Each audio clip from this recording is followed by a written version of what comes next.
بسم اللہ الرحمن الرحیم چینل ون کے پروگرام آئیے جانتے ہیں میں آپ کا استقبال ہے۔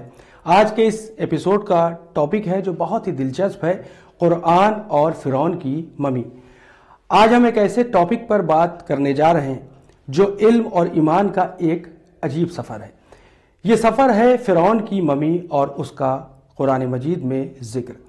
آپ لوگوں نے فرعون کی ممی کے بارے میں سنا ہوگا اور اکثر کلپس میں دیکھا بھی ہوگا، لیکن آپ جانتے ہیں کہ قرآن میں اللہ تعالیٰ نے کیا ارشاد فرمایا ہے؟ ہم آپ کو بتاتے ہیں۔ آج ہم قرآن کی ایک آیت کا تجزیہ کرتے ہوئے اس موضوع کو سمجھنے کی کوشش کریں گے اور دیکھیں گے کہ کیسے سائنس بھی تصدیق کرتی ہے۔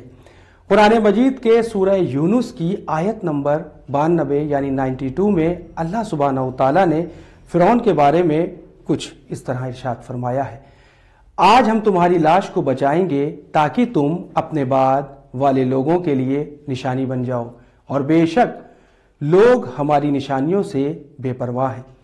اس آیت میں اللہ سبحانہ و تعالیٰ نے فرعون کے جسم کو محفوظ رکھنے کا ذکر کیا ہے تاکہ وہ آنے والی نسلوں کے لیے ایک سبق بن سکے۔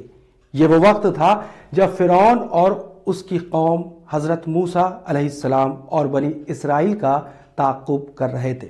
ناظرین، اللہ نے فرعون اور اس کے لشکر کو دریائے نیل میں ڈبو دیا، لیکن فرعون کے جسم کو محفوظ رکھا، یعنی محفوظ رکھ کر لوگوں کے لیے ایک نشانی بنا دیا۔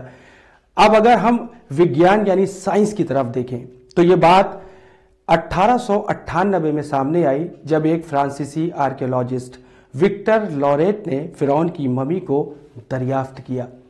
فرعون کا جسم بہت اچھی حالت میں موجود تھا اور اس بات نے دنیا کو حیرت میں ڈال دیا، اور جو سب سے حیرت انگیز بات تھی، دلچسپ بات تھی، وہ یہ تھی کہ یہ ممی رمیسیس سیکنڈ کے حوالے سے پہچانی گئی، جو کہ وہی فرعون تھا جس کا ذکر قرآن مجید میں حضرت موسیٰ علیہ السلام کے دور سے متعلق ملتا ہے۔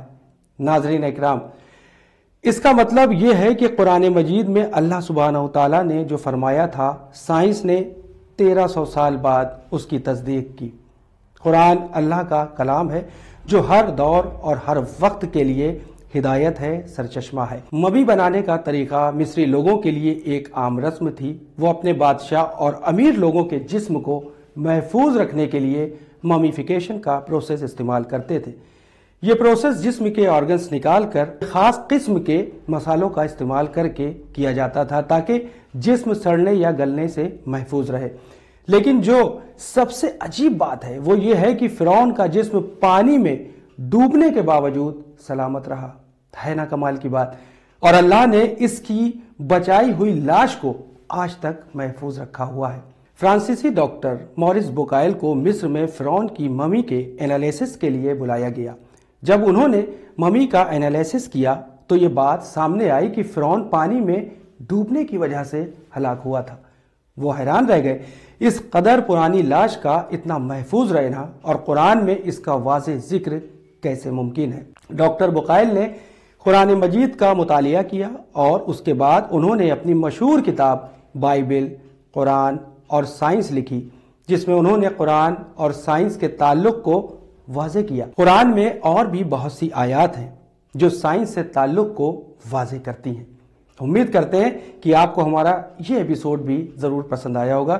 انشاءاللہ ہم پھر حاضر ہوں گے ایک اور نئے موضوع کے ساتھ، اور ہر بار کی طرح winislam@gmail.com پر جو بھی آپ میسج فارورڈ کرنا چاہتے ہیں یا فیڈ بیک دینا چاہتے ہیں آپ دے سکتے ہیں۔ دیکھتے رہیں ہمیشہ ہمارا یہ پروگرام، خاص کر اس میں آپ کو کافی معلومات ہوگی۔ آئیے جانتے ہیں میں، فی الحال اجازت دیں، شکریہ، خدا حافظ۔